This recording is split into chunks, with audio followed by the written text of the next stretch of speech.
All right, let's dive in.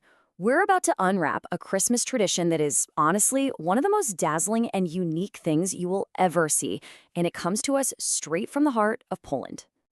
Okay, just look at this thing. I mean, wow, it's just an explosion of color, of glitter, all this incredible detail. You've got these towers soaring up, balconies packed with tiny little figures. The whole thing just shimmers like a treasure chest. So, what is this? Is it a fairy tale castle? Some kind of super ornate church?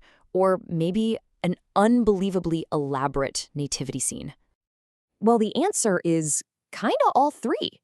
This right here is a Szopka Krakowska.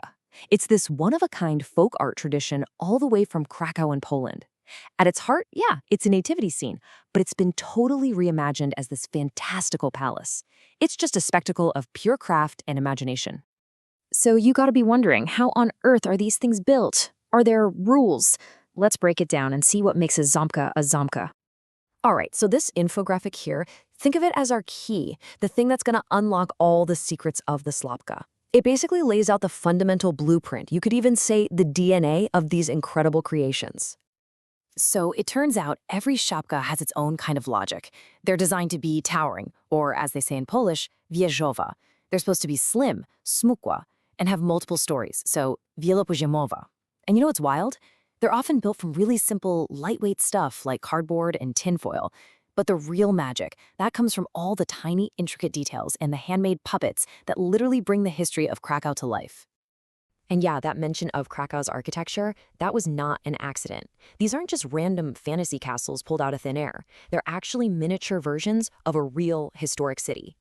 This is a perfect example of what I mean. See how our little guide points out those spires? Now look at the finished Szopka. It's a perfect match. Those are a direct shout-out to the famous St. Mary's Basilica right in Krakow's main square. The artists literally borrow these iconic shapes to root their fantastical creations in a real, tangible place. Oh, and it definitely doesn't stop there. Here you can see details from other famous landmarks, like the arches from the historic cloth hall, all blended in. It's like the artists are architectural DJs, you know? They're mixing and remixing bits and pieces from all over the city to create something that feels both totally familiar and completely magical at the same time. Okay, so we've got these incredible palaces, but the big question is, who lives inside? Well, for all the architectural fireworks and the sheer grandeur of it all, the heart of every single Szopka is right here, the nativity scene. The Holy Family, Mary, Joseph, and baby Jesus, they always get center stage.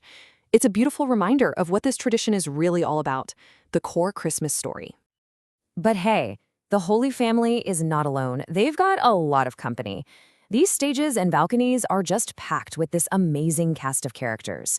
I mean, you've got the three kings, of course, but you'll also find famous figures from Polish history, national heroes, and even legendary characters like the Wawel Dragon.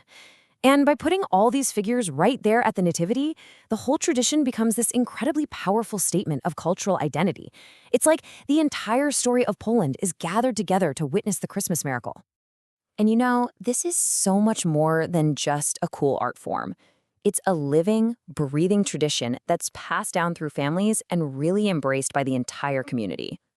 And that's what's so amazing about it. Everyone can get involved. You see everything from a super colorful, joyful drawing made by a little kid, all the way to a mind-blowingly detailed model from a master craftsman. The tradition is just so beautifully inclusive. It really isn't about perfection, it's all about participation. And that spirit, that open invitation to participate, it leads to this incredible artistic diversity. You've got some creators who stick to the very traditional designs, meticulously recreating Krakow's landmarks. But then you have others who take a more modern, almost abstract approach, using light and color just to capture the feeling of a Szopka. And the best part? Both are celebrated. It just goes to show how a tradition can stay alive and vibrant by being willing to evolve. Now get this. This isn't just some local treasure that nobody knows about. In 2018, the Cracow Nativity Scene tradition was officially recognized by UNESCO. It actually became the very first Polish entry on the list of the intangible cultural heritage of humanity. That is a huge deal and a real testament to its global significance. So when you boil it all down, the Szopka Krakowska is so much more than just a pretty Christmas decoration. It's this vibrant expression of a city's pride, it's a brilliant display of folk art, and it's a really powerful way for a community to connect with its own history, one glittering tower at a time. And that really leaves us with something to think about, doesn't it? When you see how much Krakow cherishes this tradition, it kind of makes you wonder, what are the living traditions in your community that tell its story? And what can we do to make sure they're passed on to the next generation? It's a pretty powerful question. Thanks so much for joining us for this one.